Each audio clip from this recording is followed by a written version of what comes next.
रूस की ड्रोन घुसपैठ से भड़क उठा है यूरोप। जी हां, यूरोप में क्या चल रहा है? यूरोप बना रहा है जवाबी हमले का प्लान।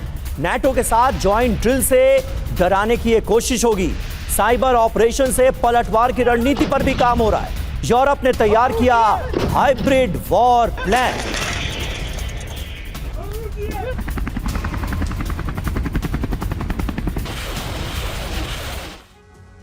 तो देखिए, बार बार दिखाने की कोशिश यही की जा रही है कि नाटो देशों को, पूरे यूरोप को रूस से खतरा है और अगर यूक्रेन की दीवार ढहती है तो फिर अगला नंबर यूरोप का होगा और उसमें भी सबसे पहले ब्रिटेन की बारी आएगी। ये बात बार बार कही जाती है और ऐसे में खुद को नाटो देश तैयार करते हुए नजर आ रहे हैं। और खास करके अगर यूरोप की बात की जाए तो रूस के खिलाफ यूरोप की हाइब्रिड वॉर नीति सामने आई है। नाटो देश में रूस की ड्रोन घुसपैठ बढ़ी है, इससे कोई इनकार नहीं कर सकता।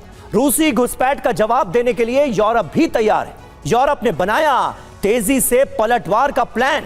रूस के खिलाफ हाइब्रिड वॉर करेगा यूरोप, इसके लिए तैयारी हो रही। साइबर ऑपरेशन के जरिए हमले की रणनीति बनाई जा रही। नाटो के साथ ज्वाइंट एक्सरसाइज से डराने की कोशिश है। बड़ी बात यह है कि यूरोप में रूसी ड्रोन की घुसपैठ से फिक्र बहुत बढ़ गई है। रूस हमारी ताकत को आजमा रहा है, यह यूरोप ने कहा है। वक्त रहते जवाब नहीं दिया गया तो हमले होंगे। हर हरकत का जवाब हमें तेजी से देना होगा, यह यूरोप बताने की कोशिश कर रहा है।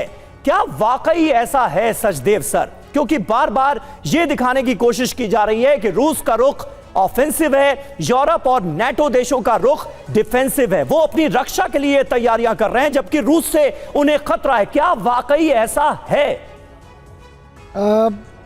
इसके बारे में दो राय हो सकती हैं जी। जो कि पश्चिमी यूरोप के देश हैं, उनमें डेमोक्रेसी होने की वजह से उनको अपने जनता को अपने साथ लेना होता है। हालांकि रूस में ऐसा करने की ज़्यादा आवश्यकता नहीं है। तो उनको अपनी जनता को ये मनाना है कि उनके देश के ऊपर एक आधारभूत और तुरंत खतरा है रूस से, और इसके लिए उनको त्याग बलिदान करने होंगे और इसके लिए सैन्य खर्चा 5% से ऊपर करना होगा जीडीपी का।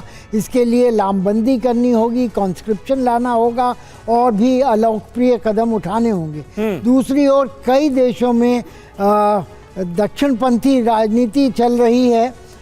जर्मनी में जैसे, या इटली में देखिए, या बाल्कन कंट्री, इधर बाल्कन्स में देखिए, या फिर आप देखें तो डेनमार्क और नीदरलैंड्स वगैरह में भी दक्षिणपंथी सरकारें हैं। उनको ये मसाला मिलता है। जल्दी से इस पे एक आपका भी कमेंट हम लेना चाहेंगे कि क्या वाकई में यूरोपीय देश पॉलिटिकली इतने स्ट्रांग नहीं है कि वो अपनी बड़ी तैयारी कर सके? आप कैसे देखते हैं इसको?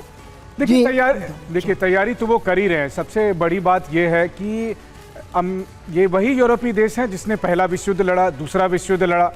उसके बाद थोड़े दिन के लिए उन्होंने ये काम आउटसोर्स कर दिया था अमेरिका के हवाले। अब जब उन्हें लग रहा है कि अमेरिका ने एक नीति अपना ली है तालिबान के हाथों पिटने के बाद से कि अब हम कहीं और अपनी ग्राउंड फोर्स नहीं भेजेंगे, तो अब उन्हें लगता है कि अब हमें खुद ही लड़नी होगी। और उसके बाद की ये तैयारी है, क्योंकि इन सबको युद्ध चाहिए। युद्ध बुरा ही सही, लेकिन एक बड़ा बिजनेस है यूरोप के हथियार कंपनियों के लिए भी, यूरोप के लीडर्स के लिए भी और उनके एजेंडे के लिए भी। तो अब अमेरिका नहीं सही, तो अब वो खुद उस लड़ाई को लड़ेंगे, उसी की तैयारी चल रही है।